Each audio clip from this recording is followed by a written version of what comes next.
Kia ora koutou te whānau. Welcome back to Big Hairy News. I'm Pink Panther, and this is Chewie. Something's different. Something's off. What I do you don't know. mean?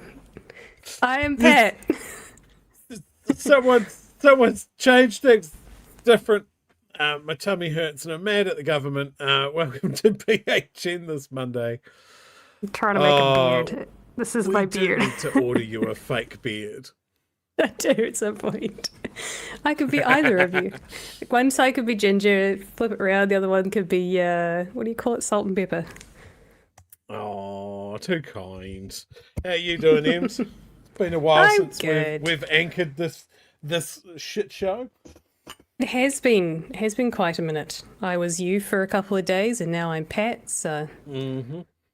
sharing the love. Yeah, no, Sharing the love. I think Pat's actually got what took me out the other week as well. Because like I've had it, my partner's had it, like everybody's going down with this flu. It's 2 or 3 days of utter misery. And yes, I would like a Mm. cup of tea, thank you. Sorry, just the help. Yeah, so yeah, illness is around. It sucks. Nobody likes it. Go away. Go away, Yes. illness. Yes, no, it struck our household quite ferociously a couple of weeks ago. So, yes, and Magenta has also had a bit of a bad time with it. So, yes, it's going Mm-hmm. around the place. It's probably the next wave of COVID that most of us are perhaps willfully ignorant of. Yeah, Um, true that. oh, she's even worse. Oh, sorry, Magenta's even worse than they were on Friday. So that's not great Oh, because they said cool. that they were feeling a little bit better. Yeah. Oh no. So, you know, Nice.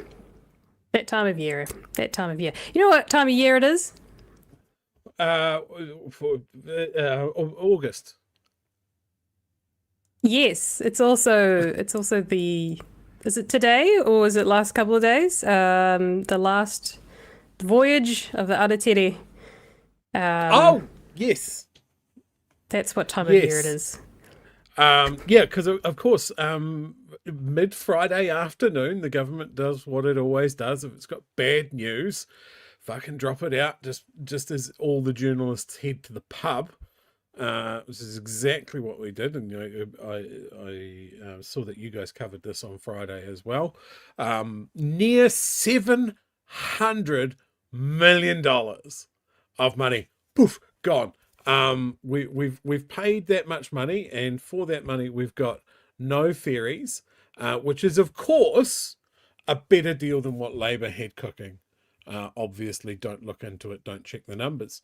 Um, and that combination with today being the last sailing of the Aratiri, which means for the first time in 26 years, the North and the South Island does not have a link for rail freight. Everything has to come off the train, be loaded onto trucks, then be loaded on the ferry, go across the Cook Strait, be unloaded, put back on a train. It's the same thing that Kiwi Rail has said, hey, look, without this, we can't send like actual railway pieces, like the rails between the islands. We can't do that anymore.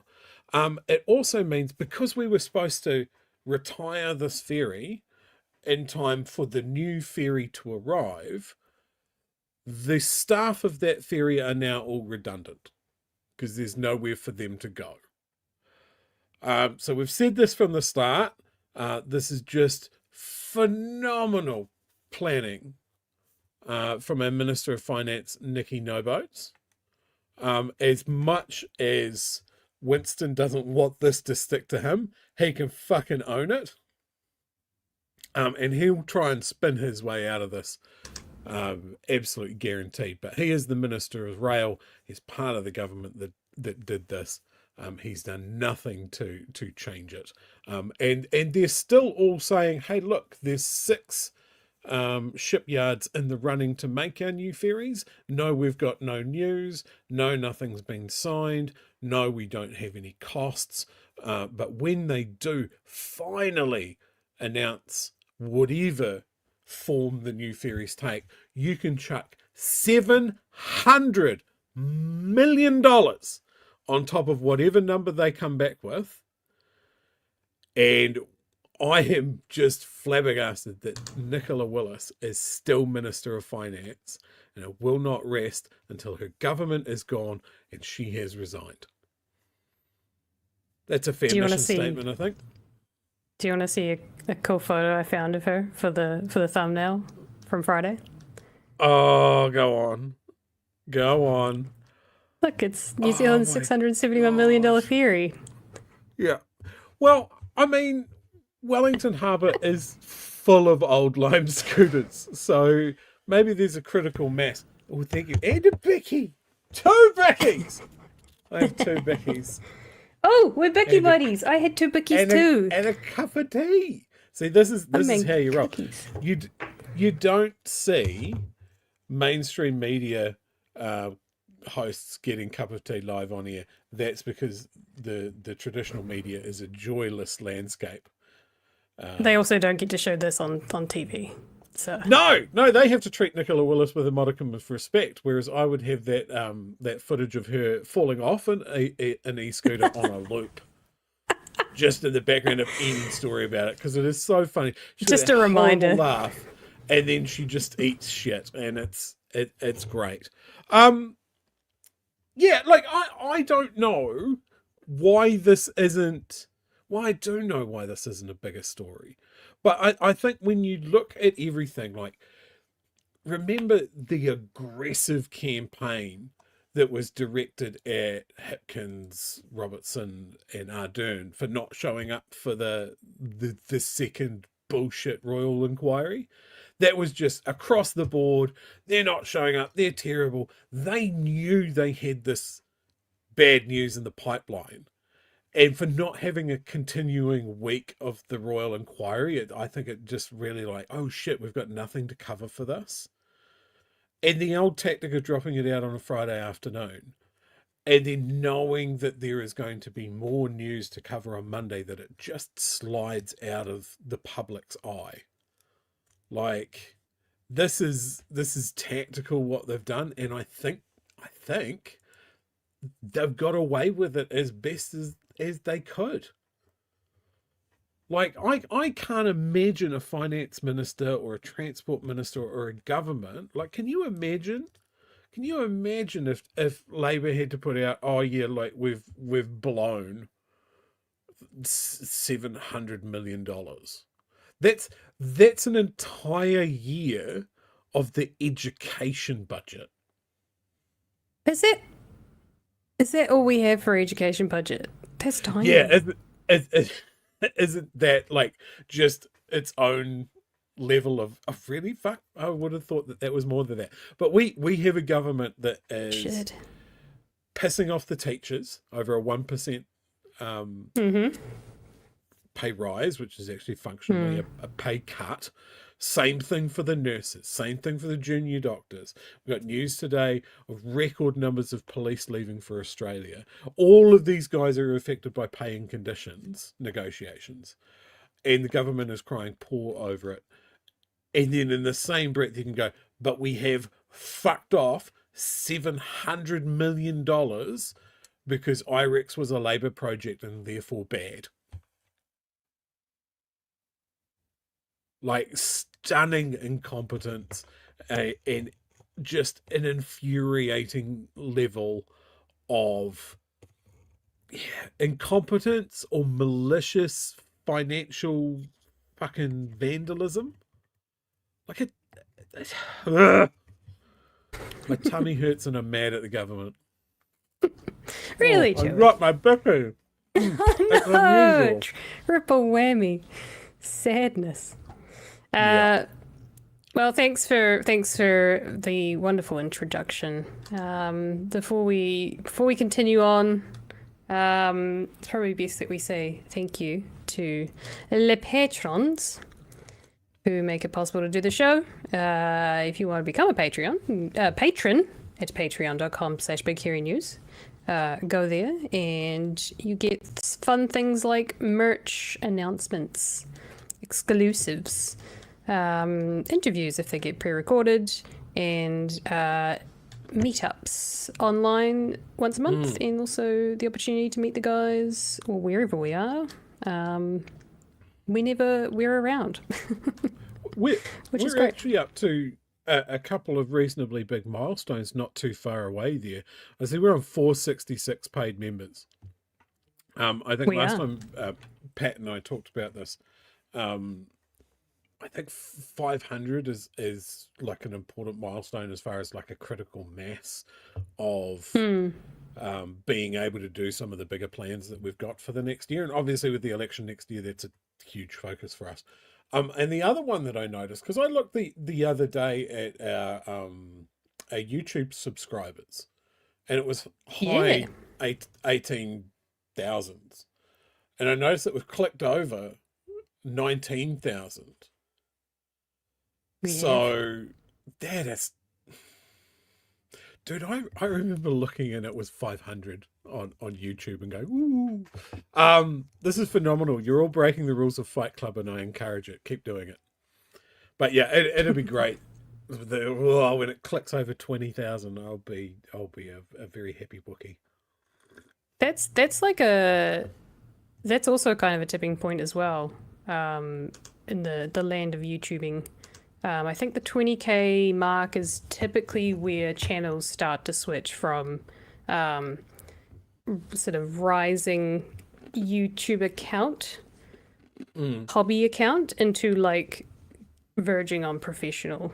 I mean, this is for like an individual. We're a slightly different beast, but it's kind of the tick over from. Well, I mean, it's just kind of, I don't know, you just kind of hit the 20k mark and people start to take you a little bit seriously. I don't know if it's just a thing, maybe it's just in my head. It's where we start selling supplements when we get to 20,000. Maybe that's when the sponsorships, the sponsor starts to pay attention. Or we can just keep selling our own merch as a sponsorship, which you guys are very kind in buying from us. See, JC, they're keen for this, the supplements, the male enhancements supplements, and various gas station boner pills that we'll be able to sell once we get to 20,000. I know you're all looking forward to it. Branded with your foo-foo face? Is that what people want? On boner pills, it's obviously. No, thank you. Although someone was mentioning, dog merchandise with little scarves or something, or I'm sure little like dog collar bow ties or something. That would be quite cute too. Well, we need to do the T-shirt, don't we? Of Elva and Nala, and the style of the Pat and Chewie face, and you've got a cat, and does Magenta have a pet? Magenta does have a cat, Tuxedo. So there we go. So there we go. That's the next merch drop. It's the pet faces. It's the pet four. It's it's this one, but it'll be the pets. You can all look forward to. One of those coming soon, had yet to be announced, but I figured we'd just given you 2 awesome pieces of merch. So you'll just have to simmer on that for a bit, and then you might get the next installment of awesome merch. Mark Lyons is going to be put in jail for that comment. Nobody's asked for that. Nobody wanted that put out into the world. That's a bad mark. That's actually not true. There's a few people that have asked for that, so you know. Sick it's out there in the ether. Well, that's the bills paid. So what have we got on the docket tonight? The budgie smugglers? No, don't worry. Right. Speaking of no, it's a terrible segue. Grant Robertson was on Q&A. Having a chit chat. It was a really good timely interview, I think. I don't think, know if it was intentionally timed or poorly timed, but yeah, it was timed, intentional or not. I think it's well timed. I mean, he's got a book out, which is good, and I'd say it would be a good companion book to Jacinda's one, obviously covering which I'm reading, similar which is very times good. from his own point of view and that sort of thing.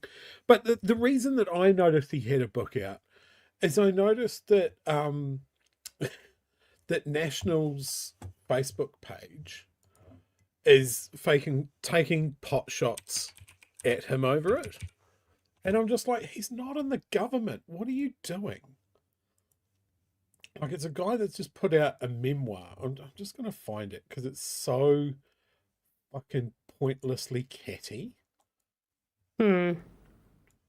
I feel like that's the line though, right? Is that if you've got criticisms, they have to kind of stay. Like if you've got criticism of what someone's done when they were previously in government, they kind of still have to be in politics and in a place of elected power, whether or not they're part of the in government or the opposition. I feel like it's kind of a waste of time pointing fingers at someone who's no longer got any influence in government. Like go for Chris Hipkins, but why go for this guy? He's no longer. He's got no power. He's a nobody basically now. And I don't know. Like a lot of you might not go to National's Facebook page, and that is fine and very, very much understandable. But it's in my algorithm, so it pops up, and I get angry. Grant Robertson called his memoir "Anything Could Happen." He's right. Debt, deficits, higher costs all happened under Labour. Do you think people let that slide? Oh, this person's got some that person doesn't. It's all gone wrong. There we go. Got some great comments there, but they're just getting dragged by everyone. It's just like people are seeing through this, and they're like, okay, well, you know, yeah, they borrowed a lot of money during COVID. But you've borrowed a lot of money for no COVID. Like, you've just given money. Their page has a bunch of comments of people that are critical of them. Which actually, no, this is not uncommon because I've seen this a lot in Blue Sky as well, is whenever Chris Hipkins puts something out, people absolutely go for the throat and they're like, Chris Hipkins, what are you doing? Which is seeming strange because that's, you know, it's a pretty left-leaning platform these days. But whatever you do not look at the Q&A YouTube comments because I was about to leave a comment, which is like, so nice to see he's doing well. And that stopped the second I looked at the first comment because I just realized that all of the cookers had turned up to just repeat the same bullshit that we're hearing. So it is quite funny that you basically don't get positive comments from their side anymore. Like you expect to go to a National page and expect to see good comments that are favourable of National. That instead it's dogging on them, and it's the same with the YouTube. You think that you might find the odd comment that's positive, but nope, they're all just unhappy, stuck in 2020. Sad people. I look at the National Party Facebook page through the lens of the fact that we know that they have a massive social media team. And it's almost like, oh, I'm going to pop this up on Facebook. What do you guys think?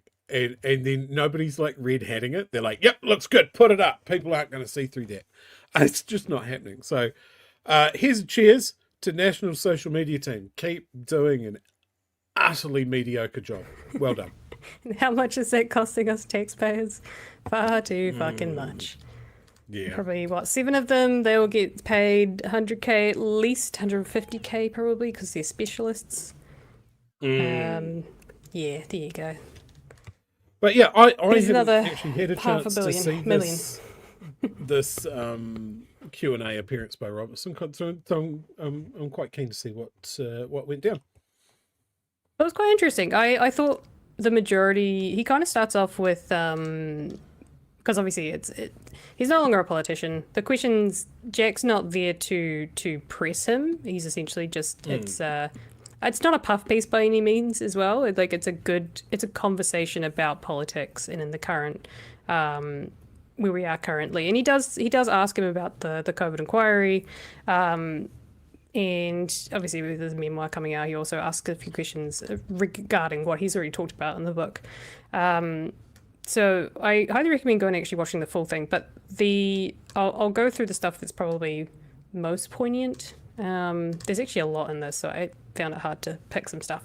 But one of the things I wasn't expecting Jack to ask was about tax, because when Labour's...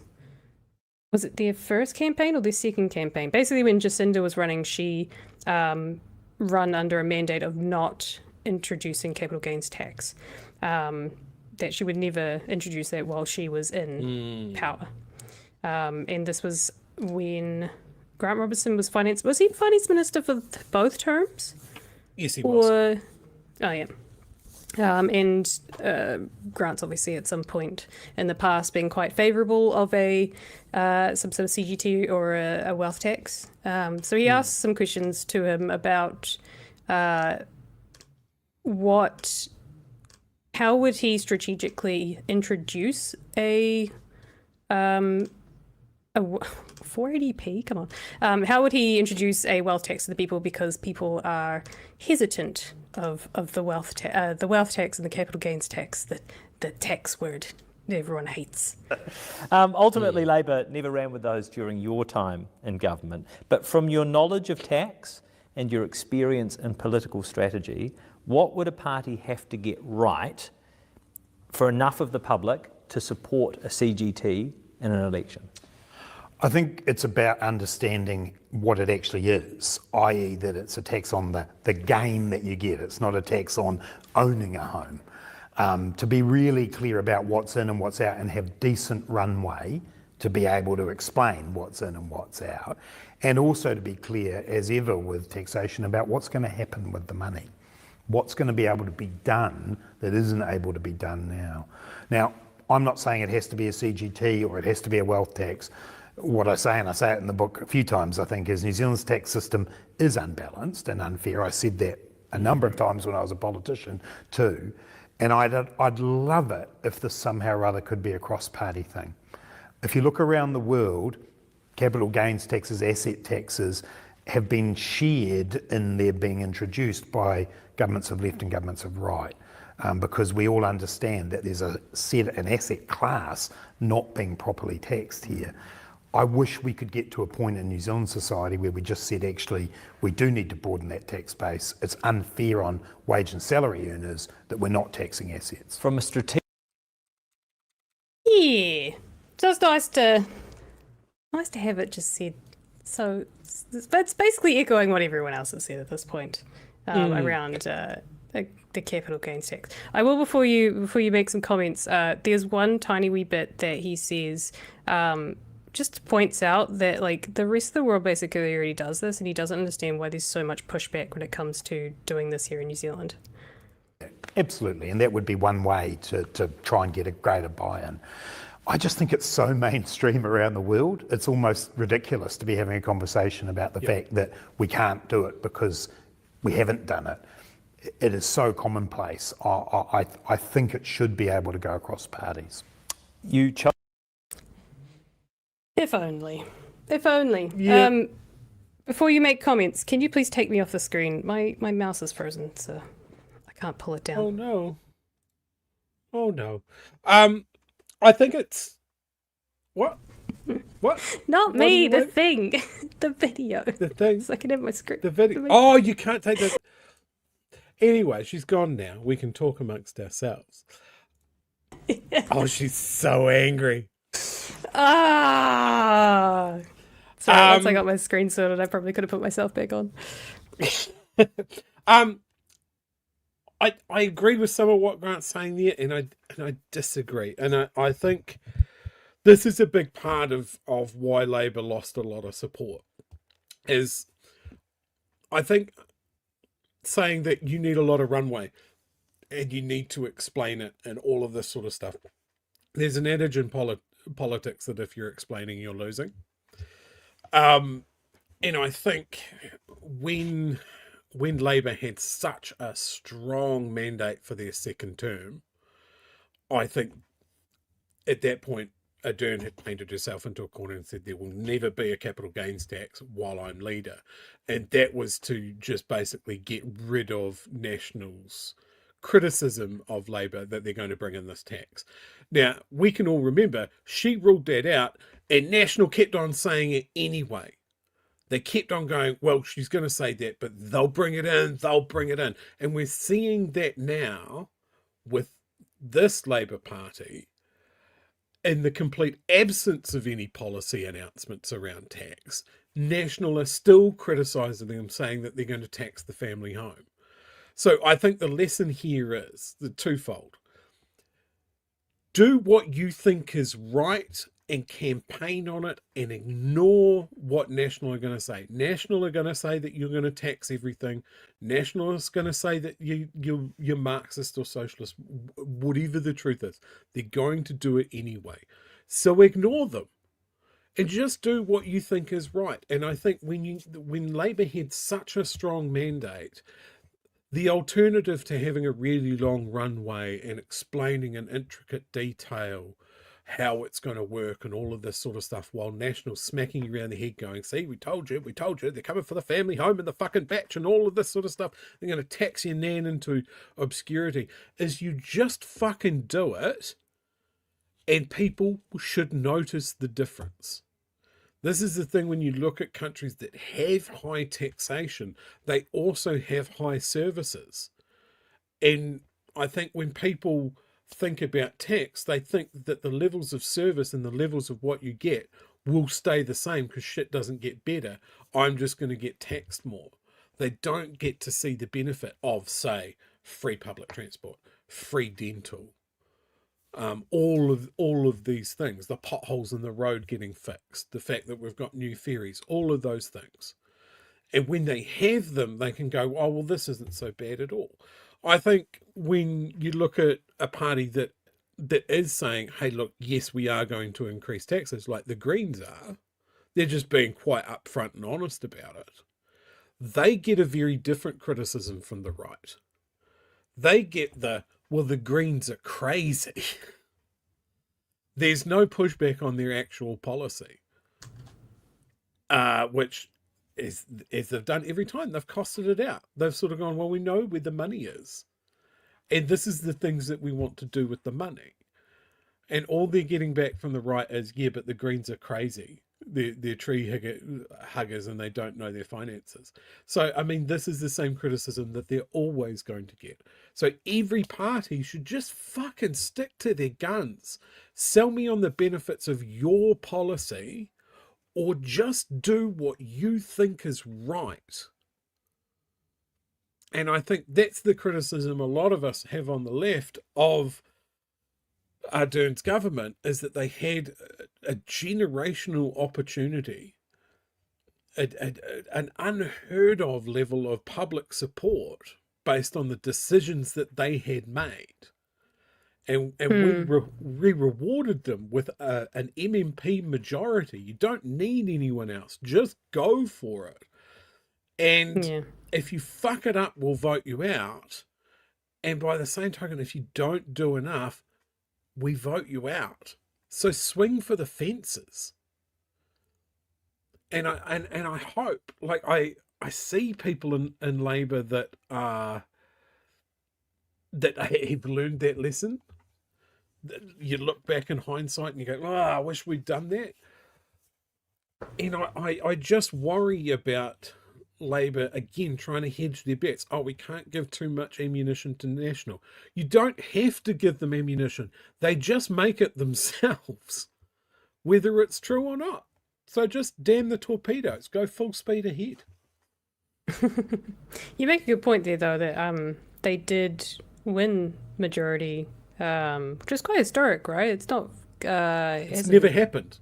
It's never happened. It's never happened. It was the first time. It's never happened. It's never happened, to the best of my knowledge, that there was a majority a party that did not need a support party under MMP. There's always been a coalition.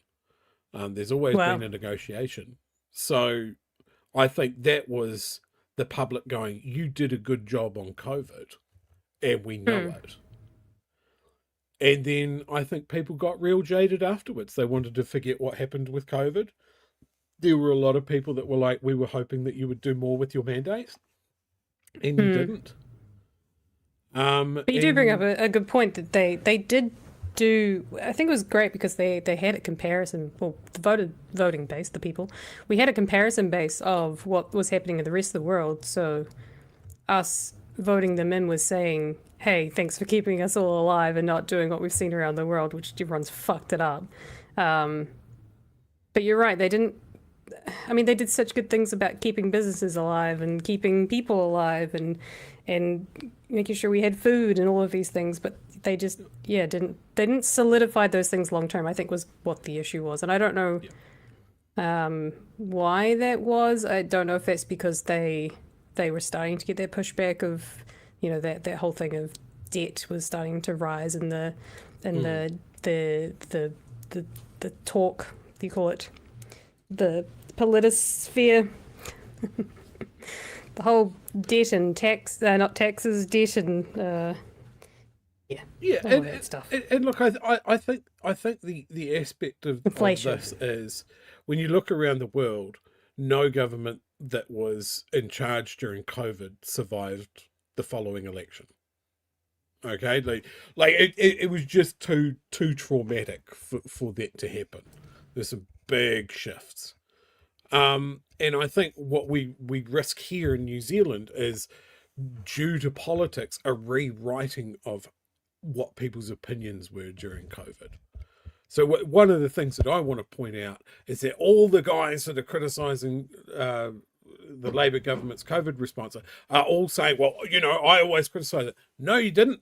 No, you didn't. David Seymour was in a song saying that you should get a jab.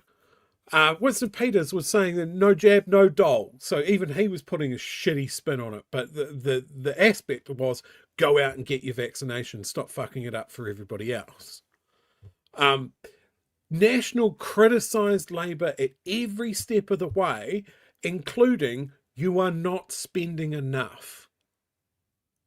You are not giving enough money to business. Now, we've mentioned this channel on Blue Sky before, but the account Musical Chairs, they put up a graph the other day that says, yes, there was a lot of money that was passed out to the economy, stimulus money, as part of the COVID response. We know where it went. It went to businesses to pay the staff. The staff paid their money to their landlords and to their banks, and the money ended up in the hands of a supermarket duopoly and Australian-owned banks and fucking landlords. So we know where the money is. It hasn't just fucking disappeared. So if this government is concerned about the amount of money that was spent during COVID, they can get it back. They can tax the landlords. They can regulate the banks. They can break up the supermarket duopoly. They can do all of these things to improve things for New Zealanders. But there's only so many times you can say that they're laser focused on the cost of living. They're laser focused on the economy, and it's just not true. And I wonder, when it comes to someone like Grant Robertson, who I think is an honest person and who was in charge of the purse strings during an incredibly chaotic time.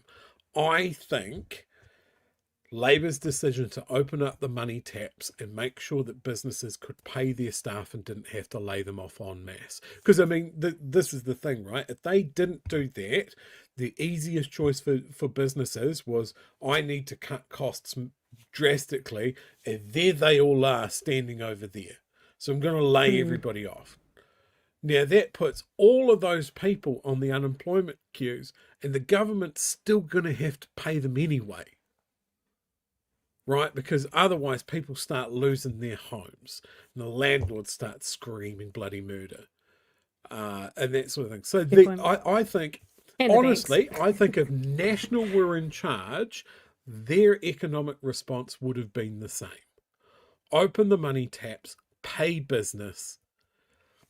It goes to the employees. Everybody's rents and mortgages still get paid. The economy survives. So for all of their muling, I think that like their response as far as lockdowns or people coming in and out of the country, I think would have been dramatically different. But the economic response would have been, in my view, almost exactly the same. Well, speaking of COVID, now we've talked about the fiscal side of COVID. Jack does ask about not so much the. Well, I think he. No, he doesn't. I don't think he really presses him on the financial side of COVID so much, but he does talk about the angry mob that did come after Jacinda.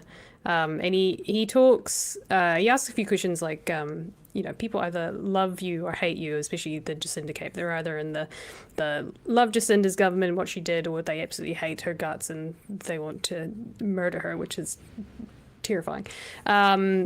So he does ask the question of why is that, and what he thinks about it. And then later we'll show a clip where he's asking about the COVID inquiry itself and, whether or not fronting up would actually sort of help with some of the, letting the steam out the valve of people's anger.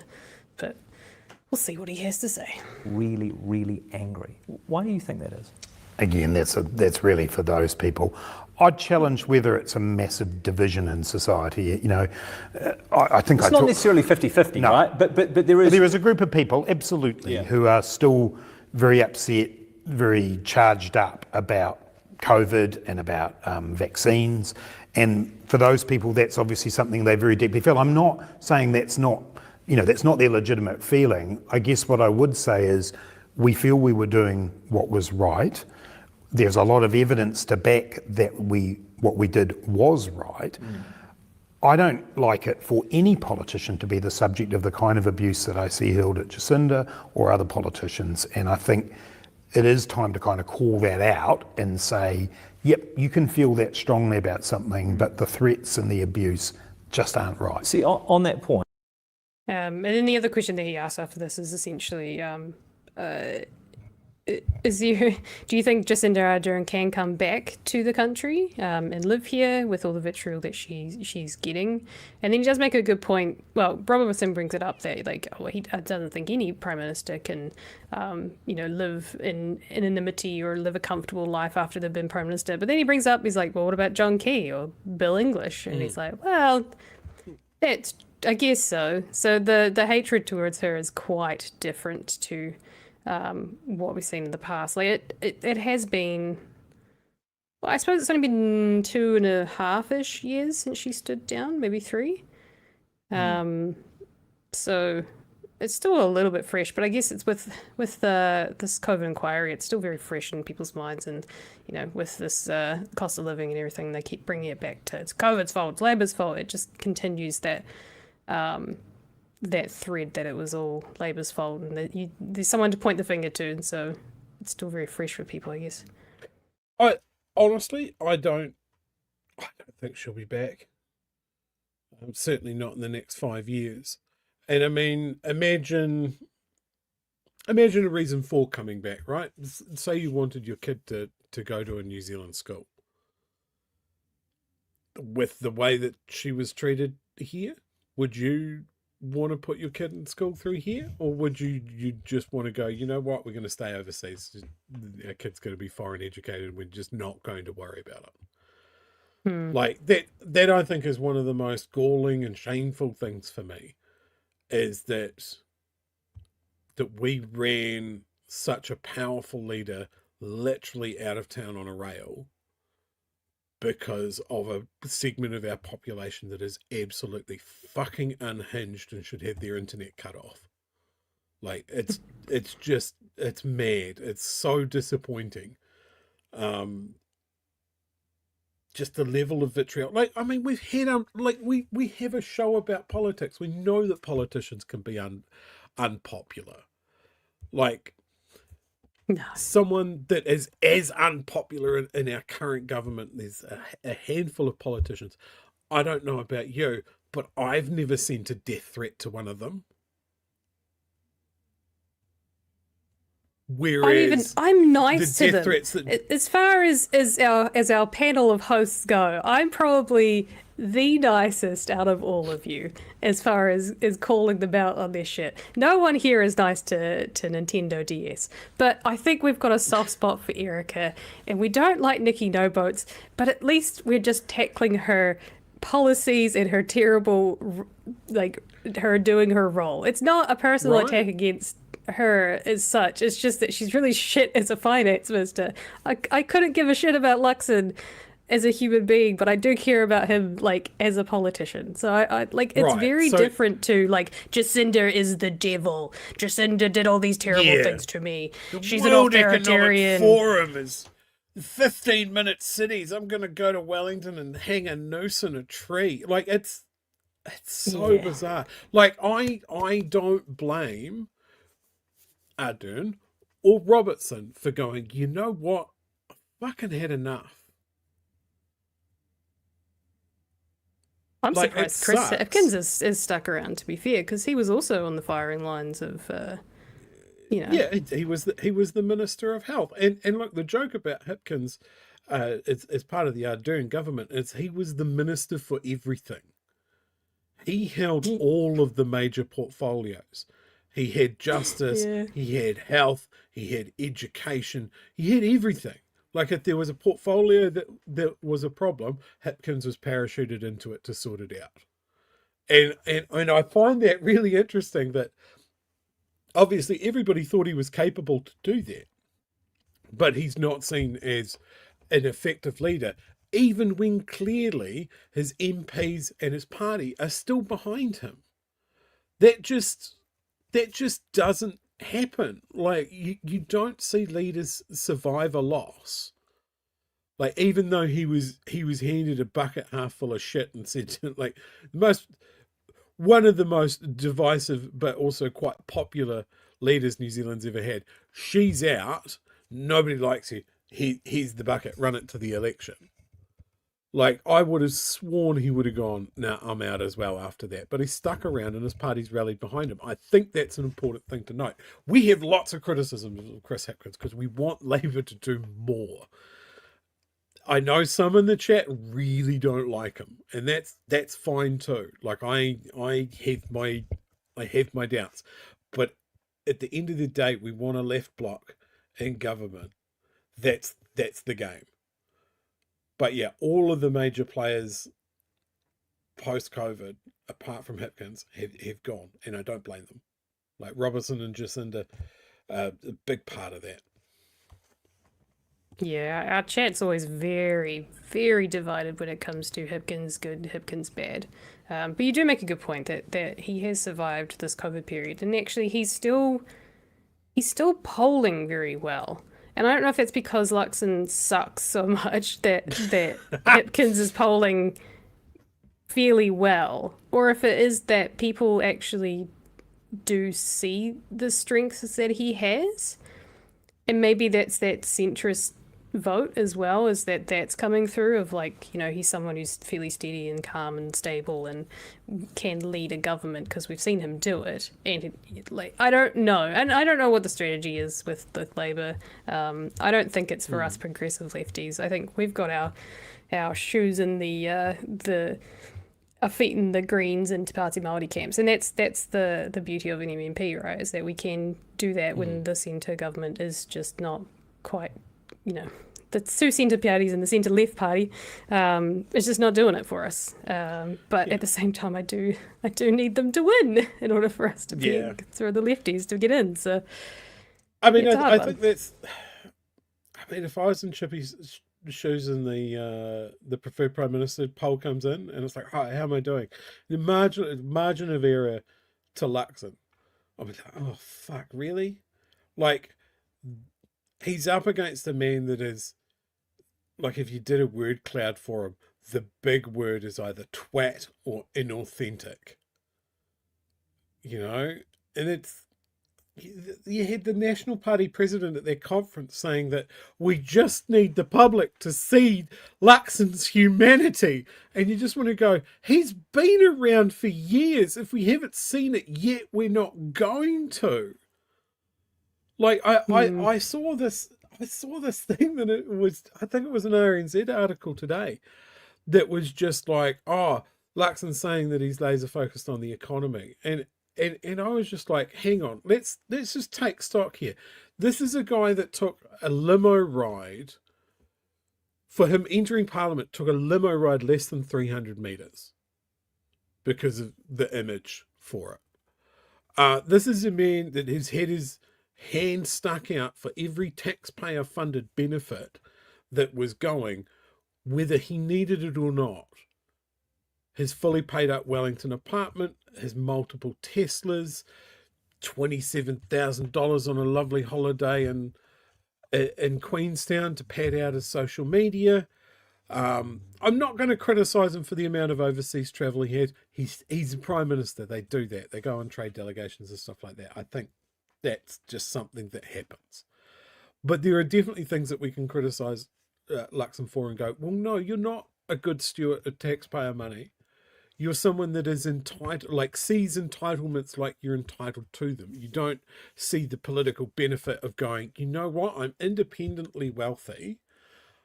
I actually don't need to tap the taxpayers for this. Like, that's great politics. And at every stage, he's missed it. He doesn't see it. He goes, oh, well, I'm Prime Minister. What's the Prime Minister entitled to? This, that, and that. That's great. I'll take the lot. And then people see a millionaire. He made over $1 million. He changed the bright line for capital gains for his benefit and made $1 million, over $1 million tax free. And then has the gall to go, oh, I know people are doing it tough out there. You know, it's hard out there, and I sympathize. No, you fucking don't. You've got so much money. It's inauthentic. And I think the thing that we've heard from Chippy when we've had him on the show, and he's relaxed and he's answering questions, I believe the Chris Hipkins that we see is Chris Hipkins to his benefit. I believe the Christopher Luxon that we see is Christopher Luxon to his detriment. Like, I don't think there's a hidden Chris Luxon there that has all of this empathetic feelings and he's got this hidden reserve of just down home, relatable charisma. It's not there. The mind is empty. It's a dry hole. Like, there are people in National that I would say are authentic. I couldn't name a name right now, but there's got to be someone better than Luxon. For God's sake. There are some very authentically muzzled politicians, I would say, in National Party. Well, right that's now. a good point. And look, we've spent a lot of time last week, Pat, talking about Erica Stanford, and I think what we saw last week was almost a soft launch for a potential National Party leader, and it fell apart. Yeah. It absolutely fell apart. Yeah, she was doing. I don't know if that's just because she was doing real good, so making sure that nothing stuck to her. And then she went, 6 words of Te Reo out of the learner's books. Is it just 6 words? No, it's all Māori. Oh, shit, I've been found out. I'm going to highlight this comment as well, just because it is very true. I'm going to say it's one of Hipkins' best moments. Best moment was strolling down from out of the bushes when he was PM for a presser. You look like you didn't see this. No. I'll have to try and find the footage. But yeah, they set up for a press conference in a field or a park somewhere, and he made his entrance from just walking out of the trees. And I think for me, that's up there with, you know, his COVID thing that we all know of, like, get out there and spread your legs for COVID. Wow, that sounds amazing. Those were amazing. That sounds like the opposite of Biden's goodbye speech, where he just sort of turned around and walked behind a bush somewhere and just stood there. See you later.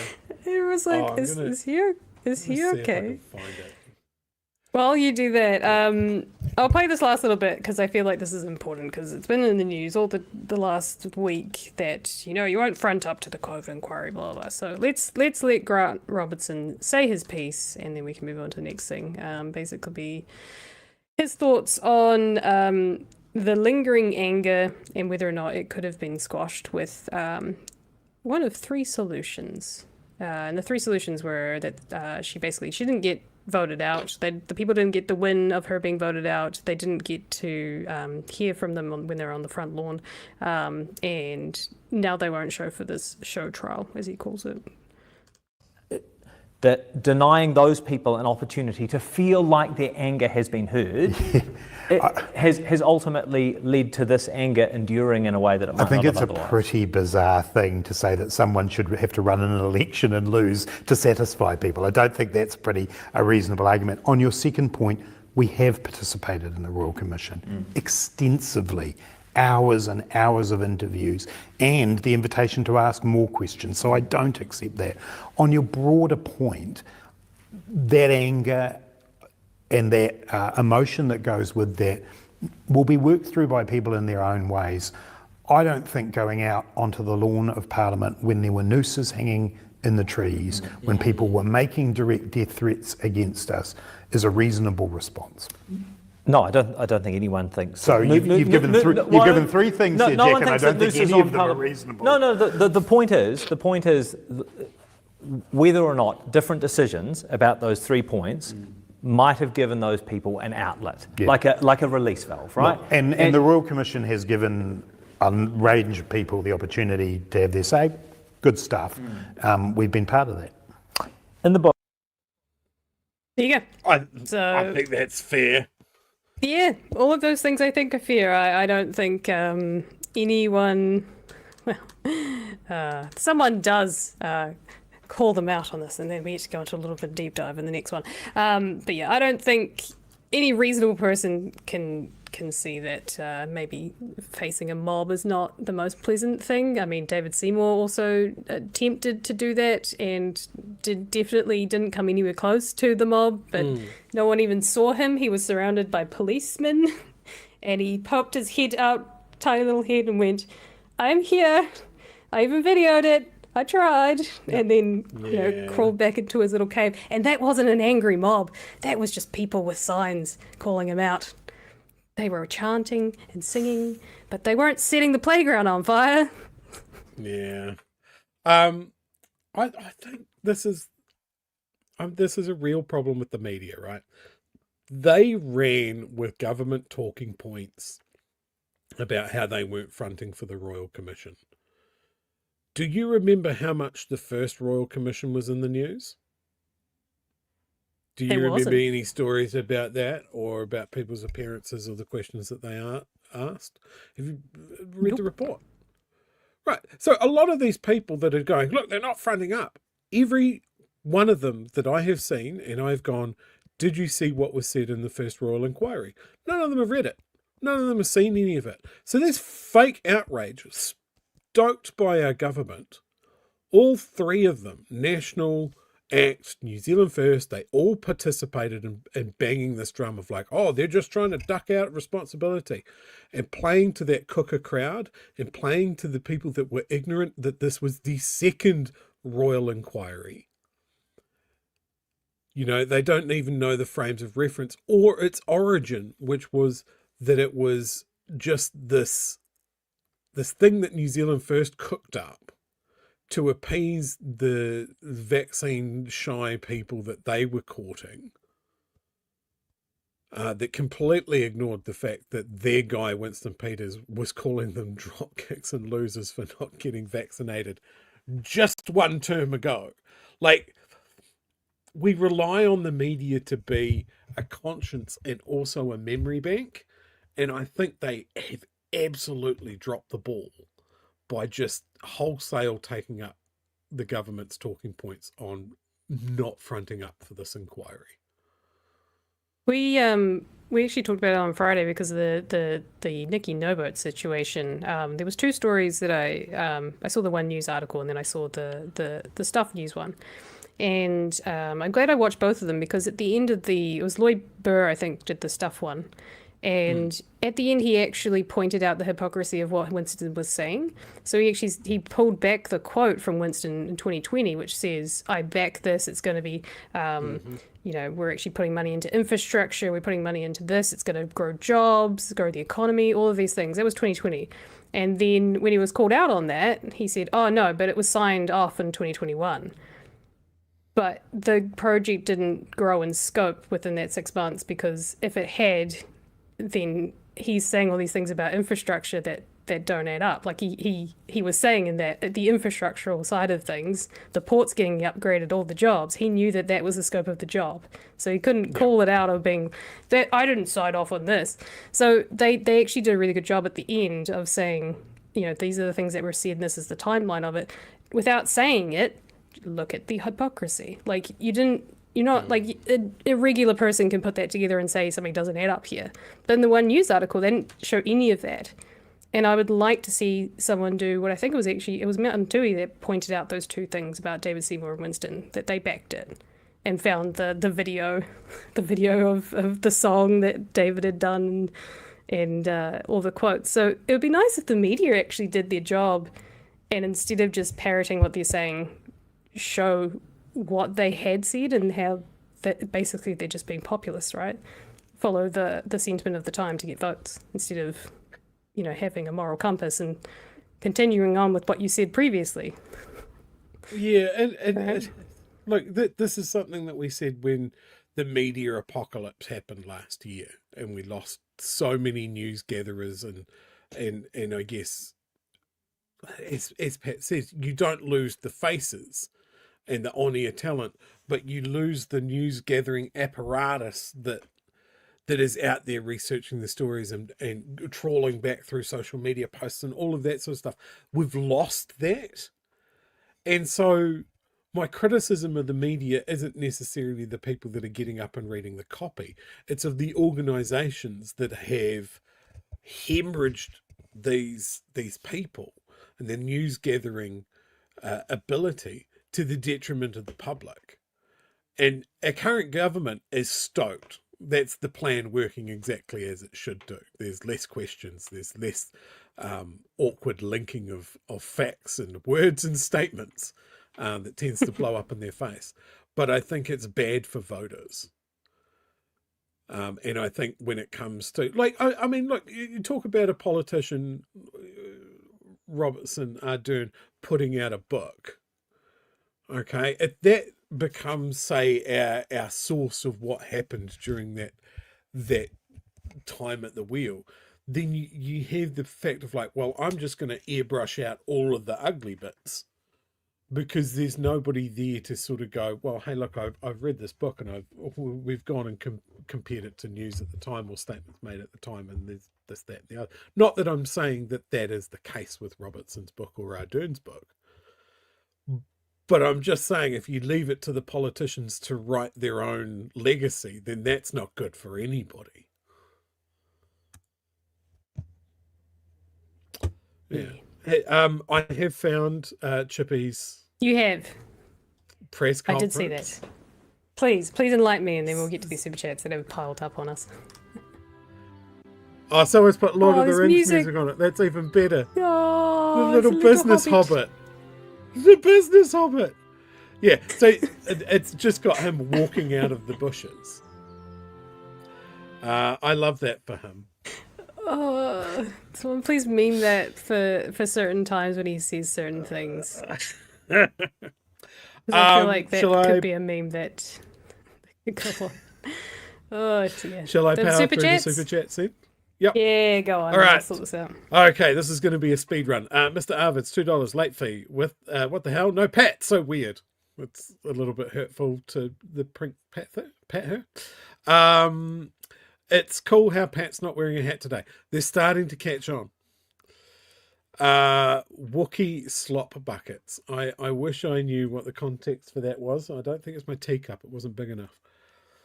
Chewie Speedos called me the torpedo. No Jago. I think that gives context to the previous one. That is a Hall of Fame comment. That is so. Jesus, Arvid, how many $2 coins have you got, mate? That's where you're wrong. I'm not on Chippy's team. Here we go. Kiwi Burb, he's you can't stop me. I'm going to go and look at the Q&A comments. Kiwi Burb, we know how you feel right now. And then 3 minutes later, update. I went, I saw, I regret everything. Yep. Arvid's again, Samar was right. Labour are not left. Now, look, when that was bubbling around, that I found that really confronting. And then I looked at it and I agree with it. There are true workers' rights, traditional left people in Labour. I just don't think the party as it is now is a left party. They're a centrist party with some left policies, and I think that's why I'm angry. Wooming, 20,000 Kiwis alive thanks to Labour. All we need to know. Couldn't agree more. History will look upon them favourably. That's what I keep telling myself. Kai Matara, yep. Chewie, propaganda doesn't care about truth. Absolutely. Ruru, not a super chat, but a good idea for the Labour team watching. Calling it a landlord tax rather than a capital gains tax will force National to defend landlords who are not a group that has a lot of public sympathy. I think that's a good idea. Tax on landlords. Hope you're listening, strategists. Kai Matara again, being an ex-Labour voter I've realised that Labour is like when people are in a cold room and they take the temperature rather than putting on the air conditioning. I think that's an apt analogy. Howie V, social media allows a huge voice and attention for some tiny fringes. Like a sideshow, distorts the narrative, moves the Overton window. I saw a story banging around this week there's basically been an international study. The more extreme and the more right-wing the comments that you're seeing under stories in social media, the more likely it is to be a bot. And I urge you to go and look at the comments under political parties' announcements or posts and see if you can pick the ones that are bots. Clicking through onto people's profiles and seeing how authentic they are is quite enlightening. Also, if you decide I'm not going to interact with someone with, say, less than 100 Facebook friends or who has a locked profile, you'll definitely thin out your workload. And Koki, as always, late. For a Hamburglar, you're pretty bad. He's out burgling hampers. Getting there on time. Right. Well, that's enough of COVID chit-chattery, or is it? Mm-hmm. So I had some fun. Some people may have noticed, may have seen it, but there was a Sunday Star Times article that was written by... Who was it written by? It was one of the... Amelia Wade, who's a fairly well-known, I think she's a Stuff, or TV3 News Hub former. I think she's on that side. I don't think she's TV1. She might be that side. But she wrote an article that kind of was not favourable, or saying that there's a lot of business leaders in the country who are not fond of Luxon and his leadership and his government and their actions. The article is quite... there's some scathing... There's some negative commentary from the business sector, which is this National's, base voters, I guess, is business and business-minded people. But there's also some people who are like, oh, don't blame just the leader, it's the whole coalition, yada yada. So it's a fairly balanced article. But even still, I think the dissent that's coming out from this community is not good for National, and it's not good for Luxon. I think it's saying a lot, and it's following a trend that we've been seeing for quite some time. But I had some fun. So Christopher Luxon does his, I think it must be a Monday thing, but he goes on Mike Hoskins' show and he has a chat. So I had a look and I was like, oh, what's he got to say about this? Because obviously Sunday, if this came out Monday, then he's obviously had time to respond. But he didn't actually ask about this. But we're going back to the fucking COVID. But there's some things that he says right at the beginning of this interview that went, oh, buddy, have I got a paper trail for you guys. So I'm sure you can see where this might be going, but I'm just gonna do my little, this is fun. So I thought I'd go down the rabbit hole, show you where I went. Follow along with me, kids. Is it? I disagree. I think it's something called accountability, and I think showing up and actually giving the What do you mean? they need to be called to account on that. But ultimately, they're cool. Who is the bigger hypocrite, Ardern and Robertson, because they're no longer accountable, or Hipkins and Verrill, who are? Well, I think, Hipkins and Verrill are making a case they want to lead the country again. shit And I question. think it'll be a disaster, but I think they should at least show up and actually front. But again, it's their decision. And I just say, I get what they're trying to do. Politically, if you're Chris Hipkins, you want to get out from under the rock, which is your last record when you were in government, where the economy got worse, law and order got worse, health and education got worse. I get it. He wants to gaslight and just move on from that past. But I think he should front. Do you know? Blah, blah, blah, blah, blah. Wow. So he's saying he should show some accountability. He should front up. And he should answer for the things that he's done in the past, right? Right. Coming from Luxon himself. Okay, so I thought that sounds a bit hypocritical, doesn't it? Talking about if you want to be a leader, showing accountability, right? Watch the laundry list, and this is just a little bit. Prime Minister on why he did not meet the hikoi at Parliament. Christopher Luxon defends his decision to skip events at Waitangi. Why Christopher Luxon won't be at the Treaty Principles Bill debate. This is where it gets even fun, or even more fun, should I say. He said he would be spending Thursday afternoon in a series of calls with world leaders to discuss the global trade war as US President Donald Trump made moves on tariffs again. But he said he wanted to make those calls from Auckland. I'm due to go back to Auckland, and I've got a series of engagements. He told reporters, asked if he had a responsibility to be there, given the controversial bill came up because of his agreement with ACT. Luxon replied, "Let's back up, blah, blah, blah, blah, blah, blah, blah, blah, blah." Continue. This is quite poignant because there's some news that came out today. PM skips Coalition of the Willing meeting. Because it was late. So he could go to the meetings around the Trump tariffs, right? Because those are important. He had to be there. He had to be in Auckland to make phone calls to be part of those discussions, right? However, he couldn't be part of a meeting that was set at 1 a.m. Fair enough, but you're the fucking Prime Minister. With some of the top... He was invited by some of the top world leaders, which I think is a fucking privilege in of itself. This was held by Macron and Starmer, and many other prime ministers and presidents from around the world who want to show solidarity for Ukraine and back up President Zelensky, who's currently just getting fucking thrown to the wolves by bloody Donald Trump, who's snuggling up to Putin at the moment.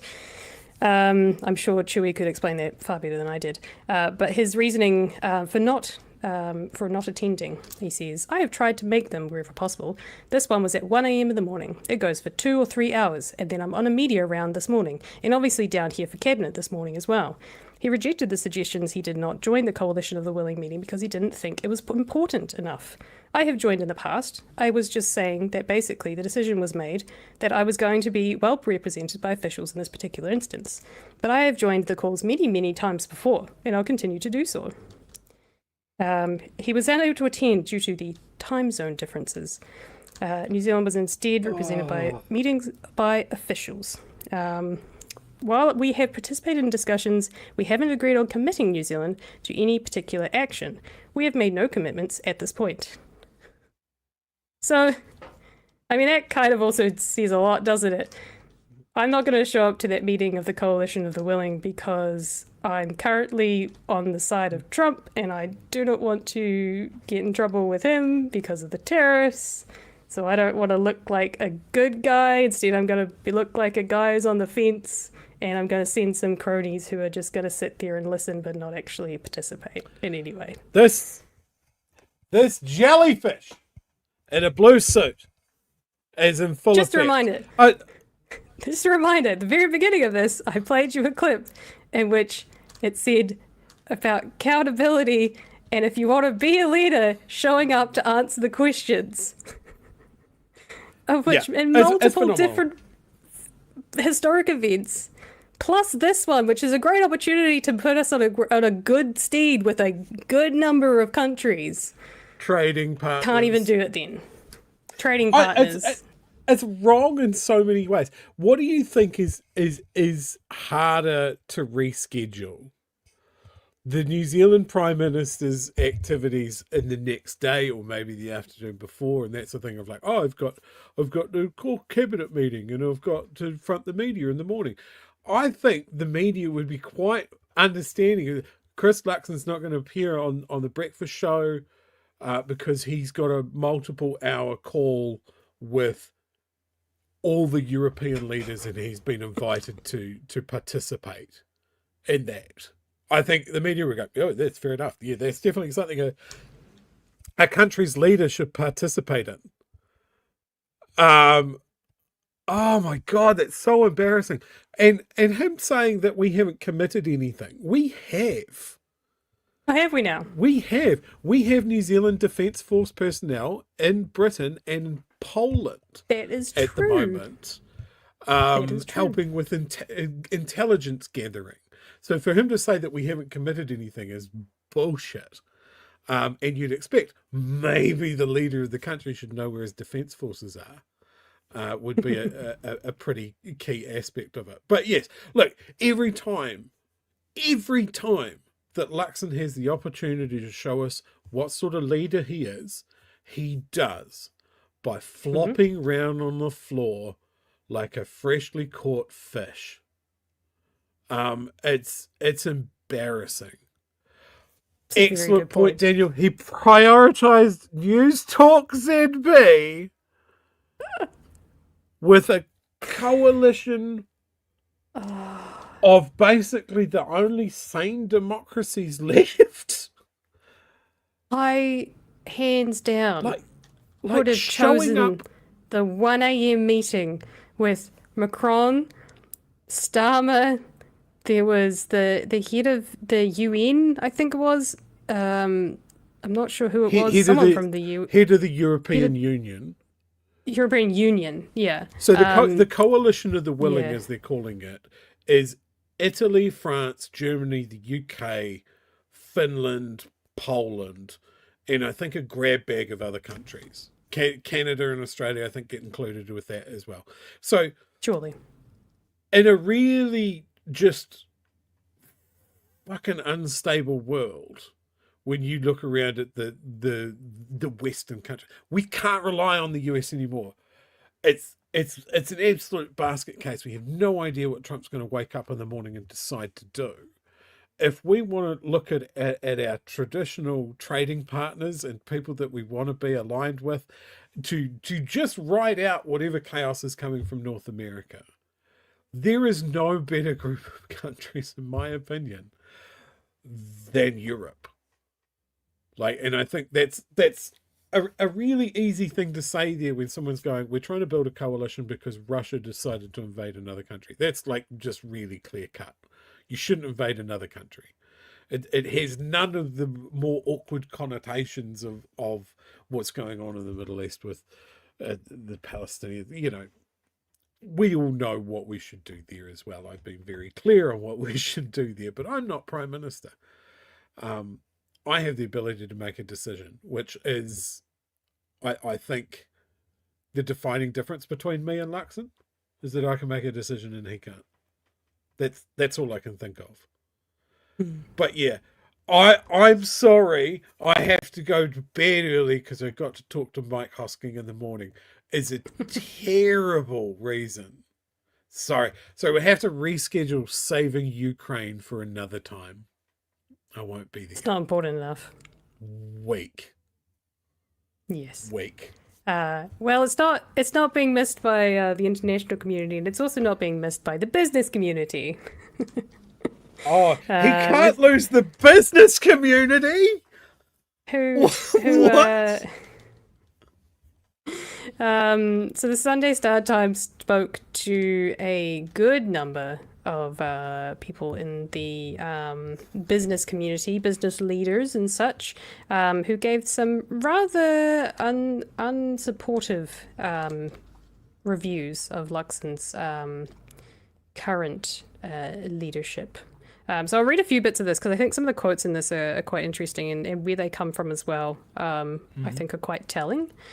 Some of them it does seem quite, it kind of makes sense, right? There's a few people that have said that I don't want to go on the record. I'm not going to put my face to it. I'm not going to, anonymity, to not say who they are, which makes sense because most people don't want to like mix business with politics. And but there's one quote in this that makes me feel like they're almost fearful of the National Party as a business, which is very interesting. If anything, it really should be the other way around, but for whatever reason. So many business leaders and political insiders, including those from traditional centre-right bases of support for National, are beginning to doubt whether that long-term economic plan actually exists. In more than a dozen conversations with the Sunday Star Times, they offered a less than rosy assessment of Luxon and his performance in leadership. I love this quote. I look at some of the things the government is focusing on and think, Rome is burning for some of our small businesses. Why are we talking about that? Said Viv Beck.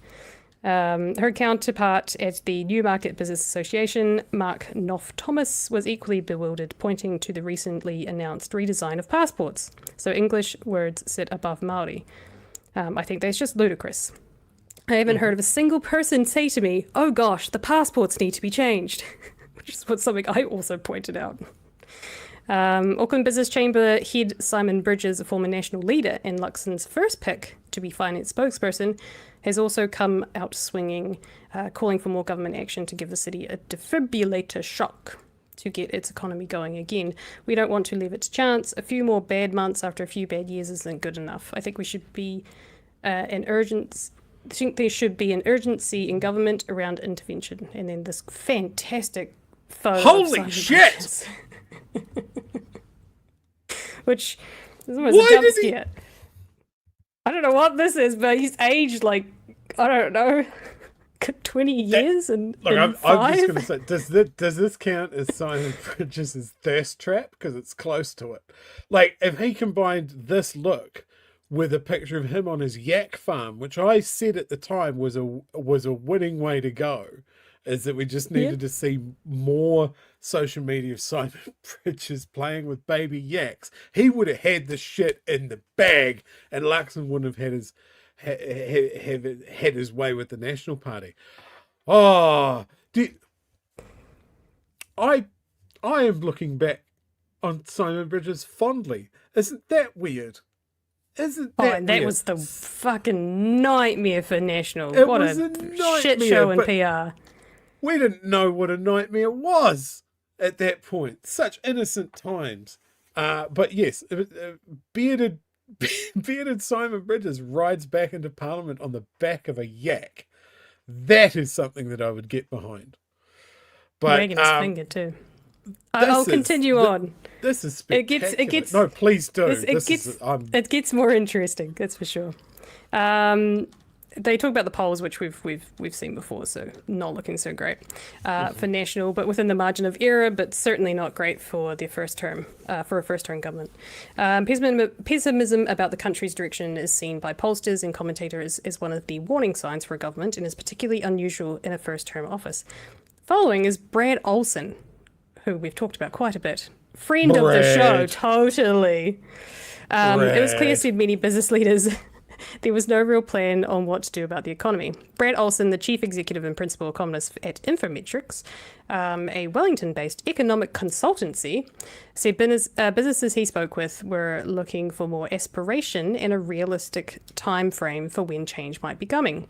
There is always a challenge in politics around expectations versus reality and sort of saying too much. Under-delivering on those expectations can be dangerous.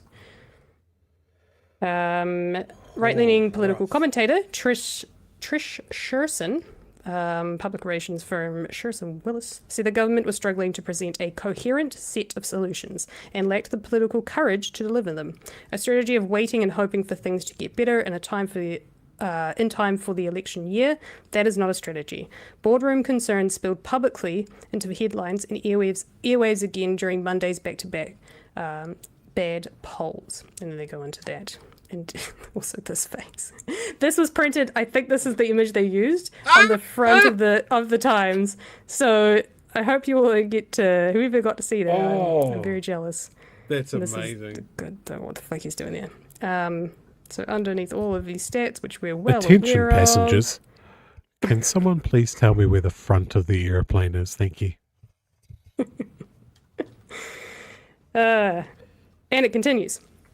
Much of that frustration is aimed at Luxon. It's now common to criticise the Prime Minister or question his leadership behind boardroom doors, the Star Times was told. A well-connected insider said business leaders held their tongues publicly because Luxon had a reputation for shifting blame. But many agreed there did not appear to be any real plan. There's no doubt the chatter is there, another business leader said, asking not to be named because they didn't want to fall foul of Luxon and the government. There's dissatisfaction with the Prime Minister. And the rest of the article basically says Nicola Willis is definitely not, she sucks. And they basically said if one of the two were doing okay, things would be okay. But she's also not favourable. Then there's some talk about Erica, but then it seems like it's almost a joke, which I think is quite misogynistic, but kind of makes sense for this probably sphere of the country. And then there's a couple of things which was, saying that Labour wouldn't do any better and that they're talking too much about taxes and some people saying that it's a coalition. It's not all his fault. It's hard. And that their donations are going up. So if there's any reason to get on board and put some money towards your unions and your party of choice, I would recommend that because you're going up against a party that has, despite some shitty leadership, still gets a fuck ton of donations. So, yeah. Yeah, Wow, so that's it's not great. That's pretty not interesting. Great. I mean, I think when you're talking, I don't think the banks have been particularly complimentary of the path that the National Party is on. And certainly if something like the fucking Business Roundtable or whoever gets asked for business confidence surveys, for fuck's sake, you might as well be consulting tea leaves. But I assume it's these people, right? If they're not happy, and I get why they wouldn't be. Like if you're a true leader of a business to the point where they're asking you what you think of the government, I guess, I think they can recognise the fact that Christopher Luxon is a middle manager that has just been elevated way above his station. Like his biggest call to fame is that he was an Air New Zealand CEO. He came in after one of the most successful and popular CEOs, Rob Fife. Literally all he had to do was stand there and not do anything, and everything was going to be fine. He tried to trademark the name Kia ora. He tried to make sure that cabin crew didn't have any visible tattoos in a country with the highest level of tattooing per capita in the world. What was the one that I got told up in Auckland? One of the people from our Auckland meetup was air crew at Air New Zealand when Luxon came in.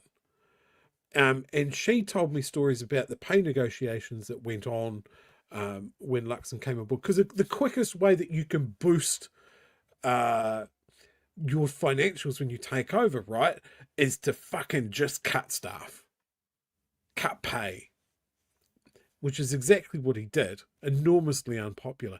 And it's exactly what he's done when he's come into government as well. And I think business leaders can see that. And then the other aspect that they can see is that our finance minister has no experience in finance, has been a board member, and that's it. She has no grounding in that. So the people that do understand this stuff can see right through them. Like, if they're talking about, are these people the right people to lead the government? I'm just thinking of Nationals, like we're talking about Erica and all of that sort of stuff. Like, Nationals front bench is absolutely devoid of anyone with any sort of, as the kids say, riz.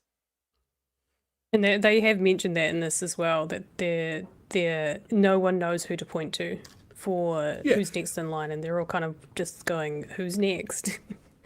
Who's it going to be? So you've got, I'm just going to read the list from the top. Chris Luxon, Nicola Willis, Chris Bishop, Simeon Brown, Erica Stanford, Paul Goldsmith, Louise Upston, Judith Collins, Shane Retty, Mark Mitchell, Todd McLean, Tama Potaka, Matt Douchy, and Simon Watts. I mean, I know this is the other team, but is there anyone there that you would consider a potential leader? And I can see why people are looking at Erica Stanford. She's the only one that I think would have a shot. National MPs preferred PM ratings. Oh, God. She sits at, I mean, we're looking at 0 points for everyone else. Chris is sitting at 20%. Erica is sitting then in second at 0.7%. Nicola Willis is sitting at 0.2%. But I mean, that is a National Party team going, no, we're all a united team. No, we wouldn't roll our leader. We know that they would. If they That's chose a One the News right variant moment, poll. Yeah. But National I swear, if you MPs saw a Labour version of this, it would not at all look like this. I think it would probably look very similar for Christopher Hipkins, perhaps, maybe a bit higher. Yeah. But then you definitely see Barbara Edmonds probably sitting pretty close to the top. You definitely see Heidi McAnulty sitting there, probably quite favourably. There's certainly a lot of names, I think, that would sit far higher than 0.7%. Holy shit, that's tiny. There's a couple of people in the chat talking about James Meagher. Like that was a guy, like, as soon as he came in, like, he's in his first term or whatever, but people were going, oh, this guy's a potential National Party leader, like, breathlessly, like they were talking about Luxon before he came in. Now, let's just remember, James Meagher is someone that's got very bitchy about this show in the past. Hey, at least he responded. Yeah, but he responded like a little bitch. Like, we've offered for him to come on the show. He did answer the question. Yeah, but he was a bitch about it. We said we can't see what he's doing for the South Island, and he responded, I'm sorry, I'm too busy not doing anything. And I kind of just went, yeah, that's our point. Would you like to come on and talk about it? Have we heard from him about how the South Island has no rail link to the North Island? That comes under his purview. Have we heard from him about the Southern Hospital? No, we haven't heard anything about it. So why are we hearing breathless things about a guy that is the minister for the whole South Island, who's not doing anything visible for us, who is outside of cabinet, but everybody's sure that this guy is going to be the leader of the country at some point, or the leader of the National Party at the very least? Like, he's a first-term guy. Like, I don't see why people are going, oh, he's definitely going to be leader. Like, this sort of breathlessness when it comes to someone that is unproven just baffles me. But yes, like, I think there's a dearth of talent in the National Party, even as someone on the outside looking into a team that I don't like. But, you know, surely you would begrudgingly say, hey, look, this guy has leadership potential. Like, as an example, didn't recognise it in Simon Bridges until he grew a beard. Who knew that that's all that it takes? to put me on side. Where's our bearded Prime Minister? It's like when Andrew Little didn't have a beard when he was running for Labour Party leader, didn't get it, grew a beard, and then everybody realised how cool he was. Maybe that's what Chippy needs to do. What's Chippy's beard look like? I think you've muted yourself. I have muted myself. I was basically saying I was thinking before, I don't think Luxon can even grow a beard, even if he wanted to. I think he's bald all over. The poor... Oh, like a dolphin. Poor man. Yes, squeaky.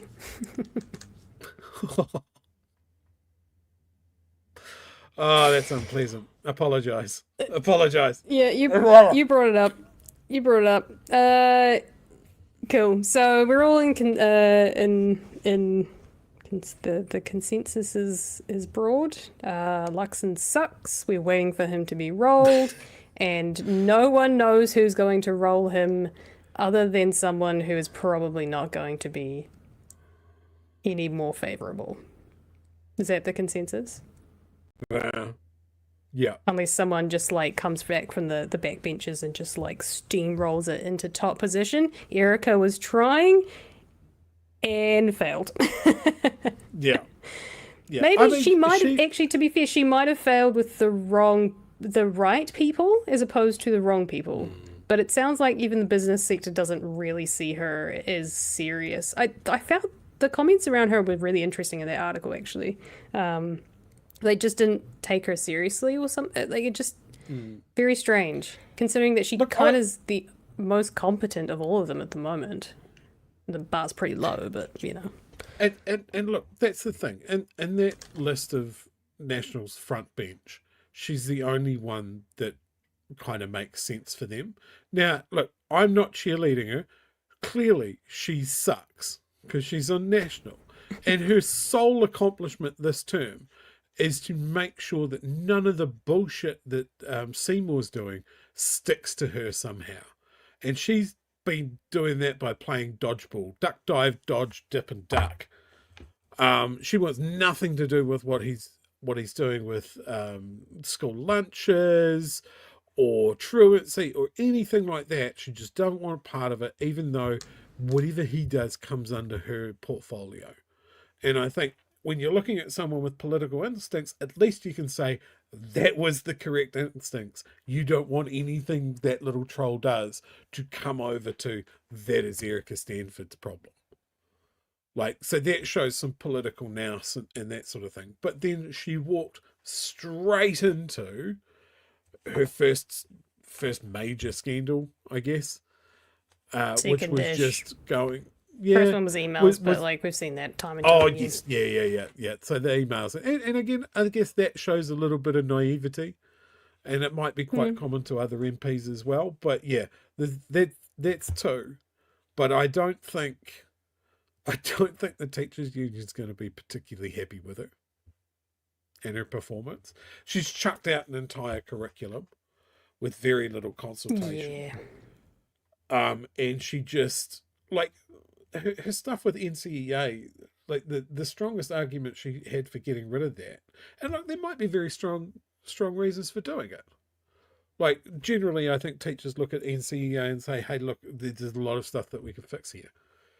But the thing that we would hear in the news stories is, "Hey, look, parents find this confusing, and students know the system too well, so they can game it." Those are terrible reasons. Terrible reasons. So yeah, she's at least got a little bit of personality, but yeah, she still sucks. I'm definitely not pro Erica Stanford. That is for Pat to do. That's Pat's job. Or me, who's gonna swoop in and say something that you're all gonna hate. Yes. Okay, so I had this discussion because we have a teacher in the house, so what Erica does is very poignant in a lot of ways, and oftentimes I get from the household statistician, but then goes, what am I missing? Because there's usually more to the story, but on surface, sounds like she might be doing a good thing. But my point is going to be is that I don't want the politicians who are in charge to do a shit job. I want them to be doing a good job. And if I haven't got the government that I voted for, I at least want them to be doing at least a half decent job. And if the next person who steps into the role of Prime Minister, because they're going to roll him before he gets elected out, I want that person to at least be competent.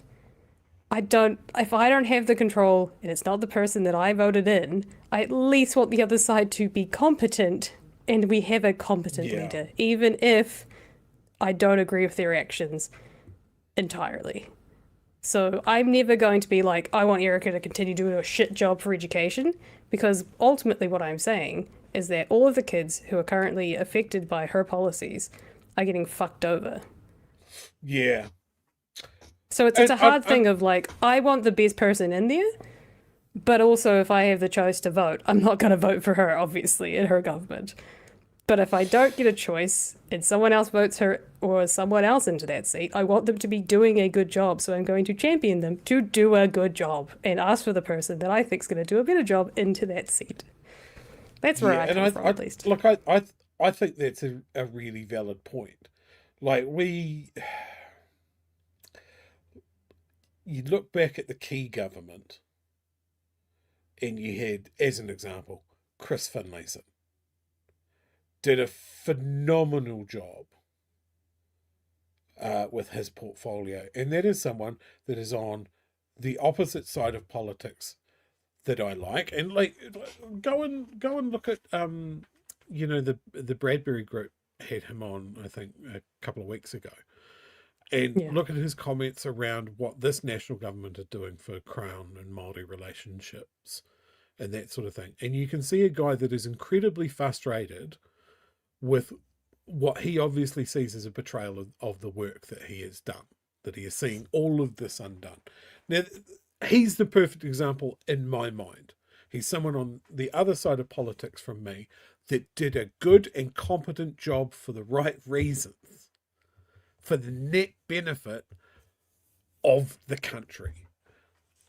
And I want to know where those guys are. Like, I can have a conversation with someone that is on the opposite side of politics, and I can understand where they come from. Like, we can talk about the benefits of taxation and all of this. I'm fun at parties, shut up. I don't see that with this government. Like, the ferry thing is a really good example. That is not a government looking at the pros and cons of a particular project and going, well, look, we didn't put this together, but it's, by all accounts, a pretty good deal because that's what people are telling us about. And like, we can fiddle around the edges and make it seem like we've had some cost savings and that sort of thing. We'll find them elsewhere to make it look like we've done a better job than the previous government. I understand that that's part of the game. But what we got instead was a really knee-jerk, ideologically driven decision to shit-can the whole thing with no plan in place as incompetence. Whether it's just through sheer ignorance driven from an ideological point of view or just vandalism. I don't have an answer about which one it is. And Nicola Willis is welcome to come on the show and we'd love to discuss it. State your case, be accountable. That sort of thing. There's people in the South Island very concerned about this decision, but I think it's something that perhaps wouldn't have happened under a different national government. I think in the past we've had either pragmatic national governments or ones that at the very worst were heavily influenced by opinion polls. This one seems to be almost completely immune to polls and public opinion. And whether that's because National is being dog-walked by ACT and New Zealand First, who just clearly don't care. Like, they're pleasing their echo chambers and that's all that matters. They're part of the government, but they're not the government. And I mean, you're seeing that from ACT and New Zealand First. They are campaigning for themselves already. They're positioning themselves to take bigger chunks of National away. So, yeah, I think the version of the National Party that we have now is very different from the one that we've had in the past. Yeah. And I think that could be just because it was, we want to be we want to be the government at all costs. It could be because of the growing faction in National that is driven by the evangelical Christian right. I really don't have answers, but John Key's still got his favourites in this government, that's for sure. I think Stanford was one of them. Yeah, it wouldn't surprise me. She I think definitely has he a was feeling. in the House Yeah. to see her, perhaps, but yeah, it's a strange one. I think people are waking up to the fact that, and yeah, it's way too late. We said this right from the start. Luxon's a terrible leader. He's a terrible choice. They chose him because he's business daddy, and my God, there's got to be more competent leaders out in that space. Like his pathway is nothing. Like, he hasn't built anything. He's worked for big companies his entire life and has just ended up in the CEO position of one. It's baffling. He's built nothing. He's a poor leader. And he was going to be the next John Key. He was going to be the great white hope for the National Party. It's Great weird. white hope. It's terrible. Yeah, I did mean. And look, James, I'm going to highlight your comment here. I disagree, Chewie. It's much the same, just with more racism and doing most of the same bad things faster. And I think that is key. It is the speed. We have seen a speed of action out of this government that we have never seen before. And I think it's why it's so damaging, right? I think that's it's exactly it. There is no consideration. There's no reflection. It is just, we're going to do this, and that's what we've been voted in to do, and we're doing it, and we won't be swayed. And linking this to the start of the show, bear in mind that these are the criticisms that I have of Labour from their turn at the wheel when they had the mandate, is that they didn't do enough, and they didn't do enough fast enough. And here we have, they lost the election to these guys, and they have no fear of doing it fast, no matter what public opinion is or what the consequences are. So I don't want to see, when we get rid of this government and the left bloc comes in, I guess we don't have to act fast to undo all of this. We might see another term of government that is moving very, very quickly. And with that comes risks of its own. But I think to undo what they've done, they will have to act as quickly, if not more quickly, than our current government has. And that makes for some pretty turbulent times for the population. It's going to be an interesting one next election, that's for sure. There's a Yeah. lot we're all thinking about, but I don't think anyone in the chat is questioning who we're all voting for. It's just it's a matter of nuance and speculation and curiosity and just wanting. I just want the best for the country. Like I think everyone needs to get into their heads the reality that we may not have a left-leaning government in this next election. That is a democratic possibility. And with that in mind, I want to make sure that whoever's in power is going to do at least a half decent job. And if they're not, then it's going to be hell. So we should vote. But there is a possibility that we may not get what we want. So I'm just hoping that they sort this shit out and get a much better National Party going. Please, for God's sakes, for all of our sanity. I'm gonna try and manifest something here. It's a group activity. I want you to all think of this at the moment. It's election night. We've got a good indication of what the government is going to look for, at least what the main party is, and in an auditorium full of blue and white balloons and blue lighting, a mournful and sad-looking Christopher Luxon gets up on stage and gives a concession and resignation speech. Let's put that energy out there. We want that to manifest. Right. I'm not good at this. I'm not good at guided meditation. I think we all just imagined that. But I think we all kind of also went, what does the other party look like? I can imagine that scenario, and I can imagine the Greens scenario. It's the other one. Absolute triumphant Chloe yes. Schwarbrick and Marama Davidson holding hands on a podium and going, ladies and gentlemen, an open bar. We won. All right, well, there's some super chats we have to get to. And then supposedly there's a third story, but I'm not sure if we'll get to it. Up to you. It's 1:45. Oh, look, we can smash through it really quick, like I'm going to smash through these super chats. Peter says, Luxon looks like the autopilot in Airplane. If you've never seen that movie, ask your parents. Chewie for PM. Endorsed. So MPs and the coalition of cunts are fearful of speaking out. Now business leaders are saying the same. Trumpification of New Zealand is well underway. Back from the dead, it's John Key. WWE voice, that's my best impression. This will never happen. Winnie rejoins National Coup de Grace King. Elects himself king. Oh, terrible. And then dies. Dies in office. Yeah, I was going to say, he's so fucking old. Come on, guys. Be realistic. Dude's going to die holding whiskey and a cigarette.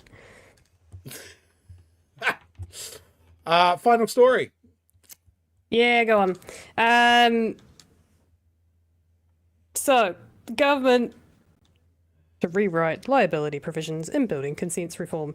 This is quite a nuanced thing. It's not really something I'm well aware of, at least understanding it in full. So I'm going to let the story play out, and then Chewie, as a homeowner, you might be able to give me some insights to this. But TLDR, more red tape is being slashed in the name of good business and supposedly for the good of the people. But we'll let everyone else judge that. Again, devil's in the detail. There's not a whole lot we know about this just yet, because it's only just been announced. I'm sure there's more to learn. Rightio, Simon, go on. Construction Minister Chris Pink says the building consent system is about to see its biggest changes since the Building Act came into force in 2004. The government today unveiling plans to move the cost burden for construction defects from councils to the developers or builders, meaning professional indemnity insurance may become compulsory as a safety net. Senior political reporter Benedict Collins has more. When big developments like this in Queenstown go bad, it's councils left carrying the can. Over the last 6 years, this council's probably had to consume 20% of our debt headroom in paying out for building claims. It's been a huge financial impost. It's known informally as the last man standing rule. Developers or builders go under or disappear, leaving ratepayers on the hook. Often the only viable entity that's able to be there for redress is the one with the deepest pockets, which is the building consent authorities. And that's council, right? The councils, and that has a flow-on effect to ratepayers. Now the government's said enough. It's changing the law. Each party involved in a build will be responsible for the work they've carried out. We'll remove the fear that slows down the consenting process currently, reduce costs and reduce the risk to ratepayers having to underwrite someone else's mistakes. For a council such as ours, that's a fair burden off our shoulders. The government's also weighing up different insurance options for residential home builds. The government's looking to adopt the model they do in federal states in Australia, which is a home warranty product to be picked up by the homeowner for projects over a certain value. I've engaged closely with the insurance sector and there is some appetite, but it's a chicken and egg situation. We need to give everyone the comfort and the certainty that we are moving to the system to see what the willingness of them to step up is. In Auckland, outside another train wreck of a property development, the announcement that professional indemnity insurance may become compulsory for big developments welcomed too. To have that level of insurance to do some of this work will mean a considerable amount of capital up front. These building companies will have to be, of a certain size. They'll have to have years of experience. It'll be quite a hard hoop to jump through. The changes will also mean councils will be able to merge their building consent authorities with each other to improve efficiencies. There are presently 66 across the country. Well, any number fewer than 66 would be a good start. Isn't The that government bad? hoping to kick-start the ailing construction sector. All right, Benedict, are there any... Oh, that's rich. So Thanks, under Joey. Three Waters, they didn't want councils to merge entities, did they? But now under building authorities, now that we do, how fucking confusing. Look, I think, and again, hat tip, this government is able to clearly identify a problem. There are costs on the ratepayers and councils when it all goes wrong, because they're the people that need to sign off. So of course they're being cautious when it comes to signing off buildings to make sure it's up to code. Where has this fear come from? Now, I'm glad that they mentioned that this is the biggest shake-up to building consents since the Building Act came out in 2005. Before that, it was National's last attempt to deregulate the building industry that led to the leaky homes scandals. How much did that cost councils?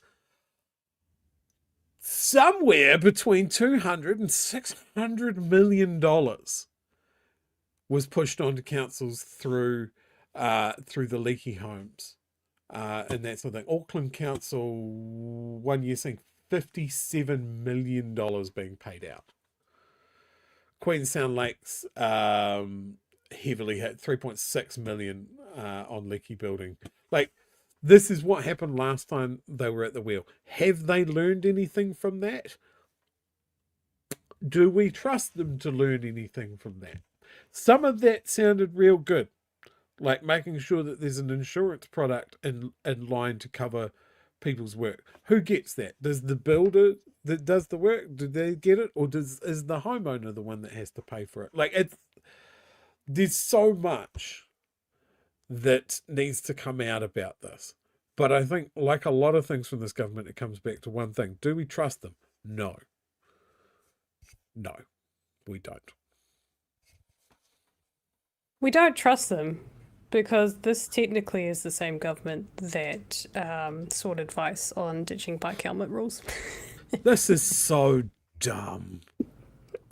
It's so dumb. Like I get there's not much to the story. David Seymour reached out to the ministry to see if there's any the cost benefits looked at getting rid of the mandate to wear cycle helmets. And the ministry came back and went, "Are you mental?" And he went, "Good point. Never mind." Like, again, it's something that no one's asked for. Like, he might as well, hello, ministry, David Seymour here. How do we feel about brain damaged kids? And the reply back, "I'm not a fan."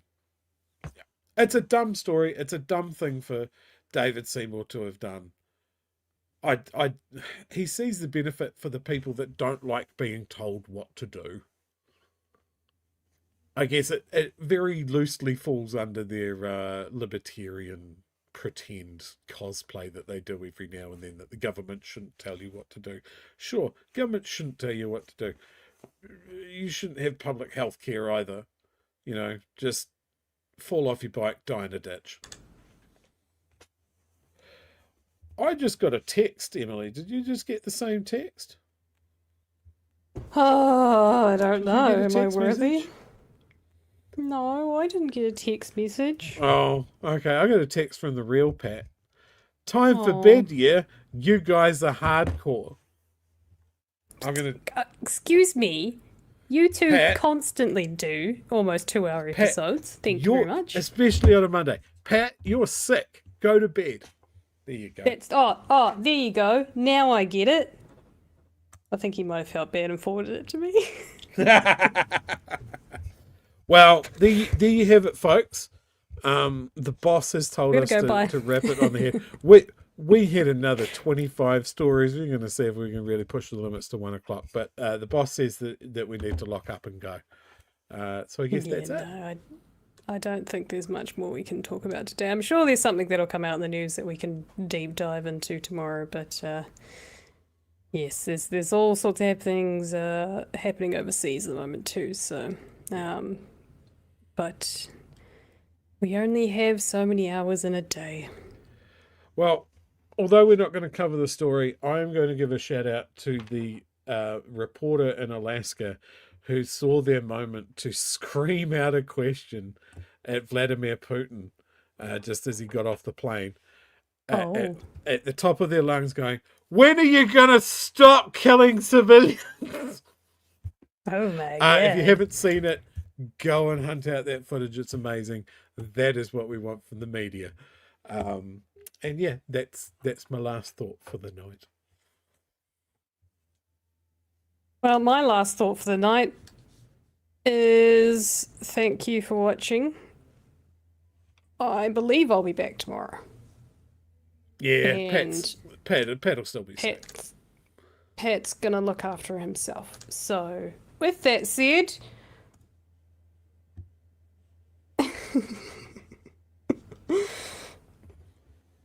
play out the outro. Play us out.